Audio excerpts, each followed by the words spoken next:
সম্পর্কে আপনাদের সাথে জাতির সাথে একটু শেয়ার করবার জন্য। আপনারা জানেন যে একটি ক্রান্তিকালীন সময় খুব বিশেষ ধরনের পরিস্থিতিতে আমরা 2024-এর অগাস্ট মাসে শেষের দিকে দায়িত্ব নিয়েছিলাম। খুবই আপৎকালীন একটি পরিস্থিতি সে সময় ছিল। বিশ্ববিদ্যালয় কার্যত অচল ছিল, একাডেমিক কর্মকাণ্ড বন্ধ ছিল, হলগুলো ভাসমান অবস্থায় ছিল এবং প্রশাসনিক কাঠামো অকেজো হয়ে পড়েছিল। ওই পরিস্থিতিতে আপনাদেরকে সাথে নিয়ে আমাদের প্রথমে একাডেমিক কাজকর্ম শুরু করা এবং এটিকে একটি স্থিতিশীল পর্যায়ে নিয়ে যাওয়া। আজকে প্রায় 1.5 বছর পর আপনাদের সবাইকে সাথে নিয়ে আমরা মোটামুটি একটি ভালো অবস্থানে আছি।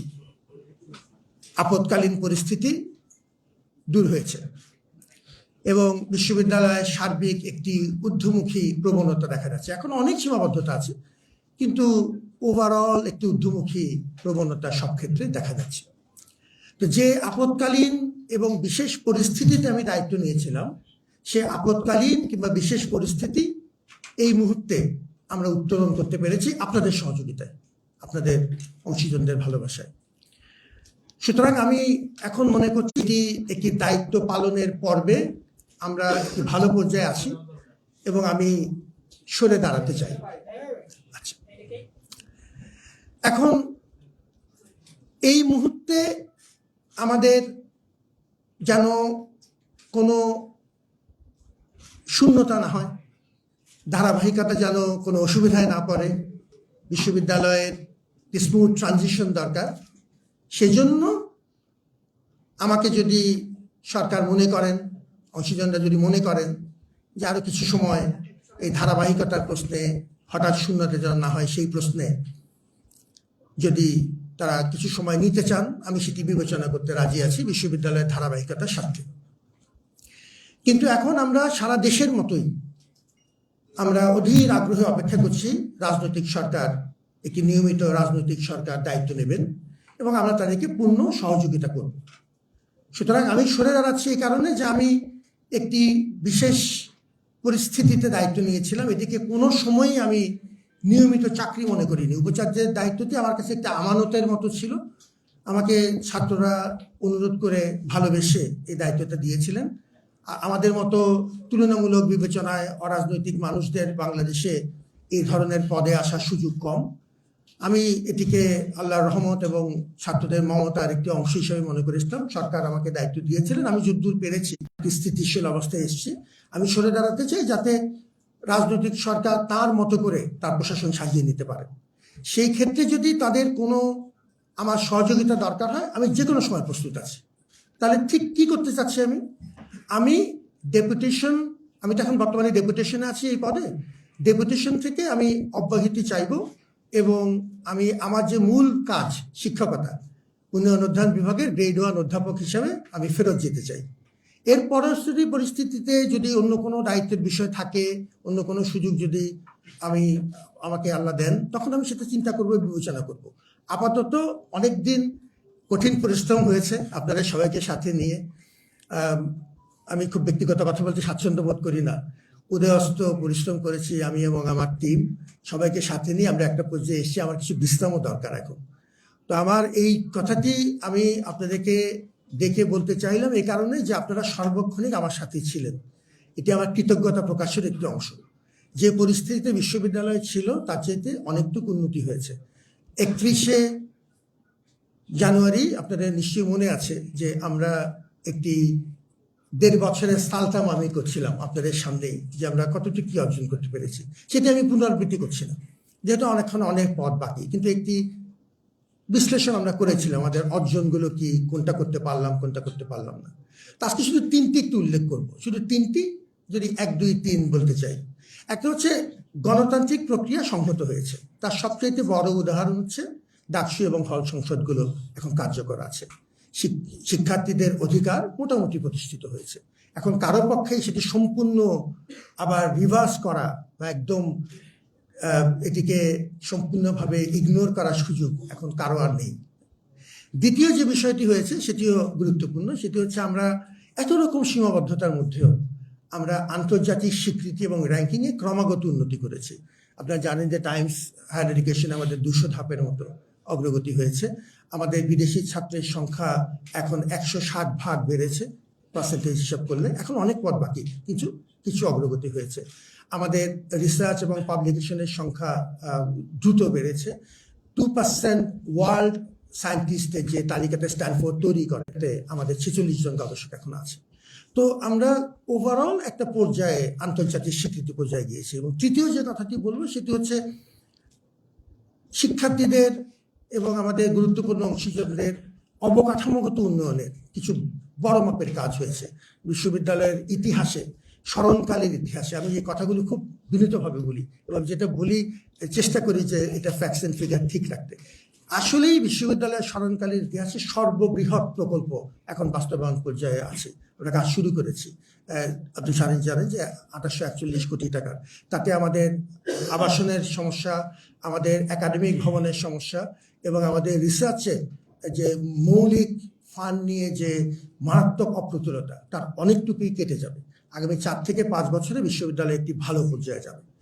আমি পরবর্তী প্রশাসনের জন্য আমার গভীর মমতা এবং ভালোবাসা, বহু কষ্ট করে সবাইকে সাথে নিয়ে তারা যদি ধারাবাহিকতা বজিয়ে রাখেন, তারা তাদের মতো করে যেন প্রশাসন সাজিয়ে নিতে পারেন, কিন্তু ধারাবাহিকতা অক্ষুণ্ণ রাখার একটা বিশেষ অনুরোধ সহ, যেহেতু এটা জাতির বিশ্ববিদ্যালয়, এটা কোনো নির্দিষ্ট দলের বিশ্ববিদ্যালয় না, এবং এই বিশ্ববিদ্যালয়ের ঊর্ধ্বমুখী প্রবণতা যেন ব্যক্তির উপর নির্ভর না করে, এটি যেন আমরা একটা ইনস্টিটিউশনাল পদ্ধতি তৈরি করার ডাকে সাড়া দিয়ে এসেছিলাম। অত্যন্ত কৃতজ্ঞ। যেটি হচ্ছে এখন পর্যন্ত তো আজকেরই কেন স্যার, আর আপনি তো এখন তো আসলে মানে যেই সরকার আপনাকে নিয়োগ দিয়েছে তারাই আজকের দিন পর্যন্ত তারাই ক্ষমতায় আছে স্যার। আপনার যে আহ্বান রাজনৈতিক সরকারের কাছে সেটি তো স্যার নির্বাচনের পরে অথবা সরকার গঠনের পরে হওয়ার কথা, আজকেরই কেন? আচ্ছা, প্রথমত হচ্ছে আমাদের তো নির্বাচন পরশুদিন এবং আমরা সবাই অধীর আগ্রহে অপেক্ষা করছি।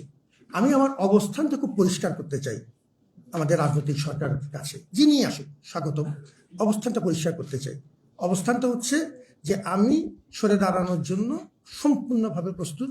তারা তাদের মতো করে ভাষণ সাজিয়ে নিতে চাইলে আমার যদি কোনো ভূমিকা প্রয়োজন হয় সেটিও আমি করতে রাজি আছি, কিন্তু আমি চাই যে এই জাতীয় প্রতিষ্ঠানটির ধারাবাহিকতা যেন অক্ষুণ্ণ থাকে। সেটি আপনাদের মাধ্যমে আমি মনে করছি যে এখনই জানানো দরকার। আমি যদি এটি নির্বাচনের পরে হঠাৎ করে করি, তাহলে যেটা মনে হবে যে কোনো কারণে আমার নতুন সরকারের সাথে আমার কোনো মনোমালিন্য আছে, সেটি তো নেই। আমি জেনারেলি একটা বিশেষ পরিস্থিতিতে এসেছিলাম, সেই পরিস্থিতিটা এখন আর আশা করি যে ওই আপৎকালীন পরিস্থিতি আর নেই, পরিস্থিতি অগ্রগতি হয়েছে। সুতরাং আমি ওই পরিস্থিতি যেহেতু অগ্রগতি হয়েছে, সেটি নির্বাচন সাথে এটি সম্পর্কিত না, অগ্রগতি হয়েছে, আমি এই ভালো অবস্থা থেকে আমি বিদায় নিতে চাই। জি, রাজনৈতিক সরকার আসলে আপনি কি সেখানে মৌখিকভাবে জানাবেন আপনি চান না স্যার, নাকি অমতপত্র প্রক্রিয়াটা কেমন হবে? প্রক্রিয়াটা তো আমি বলেছি, আমাদের তো একটাই স্ট্যান্ডার্ড প্রক্রিয়া, সেটি হচ্ছে আমি এখন ডেপুটেশনে আছি এবং আমি সরকারকে লিখবো, আমার মহামান্য আচার্যকে আমি লিখবো যে আমি এই ডেপুটেশন থেকে আমাকে অব্যাহতি দিয়ে আমার মূল পদ উন্নয়ন অধ্যয়ন বিভাগে গ্রেড 1 অধ্যাপক পদে শিক্ষকতায় আমি ফিরে যেতে চাই।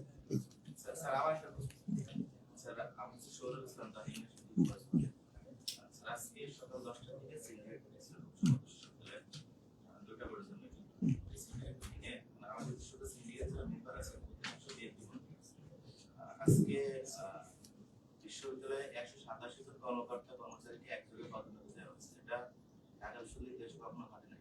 এটা এরকম ঘটনা। তো আমরা যদি তথ্য পেয়েছি এই বিষয়টা আপনি চান নাই, কিন্তু বিএনপি বলতে সিন্ডিকেট মেম্বারদের একজনের চাপের কারণে আপনি এটা করতে বাধ্য হয়েছেন এবং এই কারণে আপনি পদত্যাগ করতে একটা সিদ্ধান্তটা নিয়েছেন। এটা আসলে কতটুকু? এটা একান্তই একটি স্পেকুলেশন। আমার প্রতি আপনাদের অনেকেরই গভীর মায়া আছে, এটা আমি জানি এবং আমি এর জন্য কৃতজ্ঞ। সেই বিবেচনাটা হয়তো অনেকে মনে করছেন যে আমি হয়তো কোনো চাপে পড়ে কোনো সিদ্ধান্ত নিচ্ছি কিনা। আপনারা জানেন যে আমি খুব সাধারণ মানুষ, কিন্তু আমি চাপে নত হওয়ার মানুষ না। এটি আপনাদের সাথে থাকার কারণে আমার সেই মনোবল আছে। এরকম কোনো বিষয় আসলে হয়নি। আমরা একটি জেনারেল সিদ্ধান্ত, সরকারের অনেক অফিসই এটা করছে, যারা বঞ্চিত হয়েছে তাদের জন্য কিছু করা যায় কিনা, এখনো কোনো নির্দিষ্ট সংখ্যা কিছুই নির্ধারিত হয়নি। সিন্ডিকেট যে কথাটি বলেছে তা আজকে এটা আলোচনা হয়নি, এটা গত সিন্ডিকেটে আলোচনা।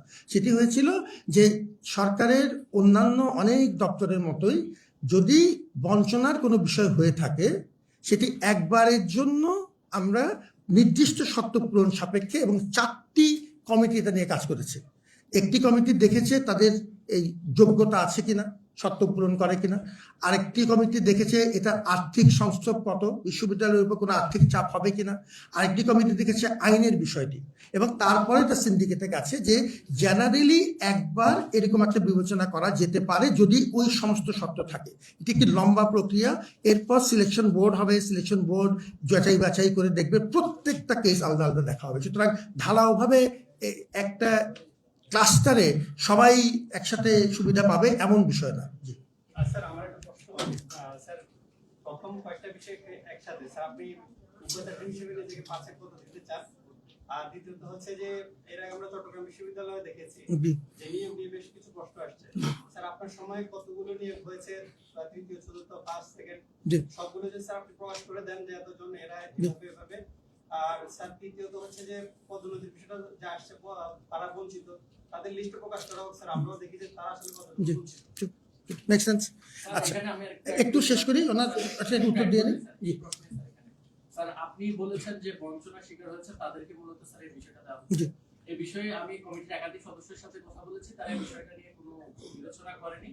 একটা মানে আমাদের দীর্ঘ সময় ধরে কর্মকর্তাদের নিয়োগে এক ধরনের জ্যাম সৃষ্টি হয়েছে, সেটার জন্য তারা বলছেন যে কাজটা করেছেন।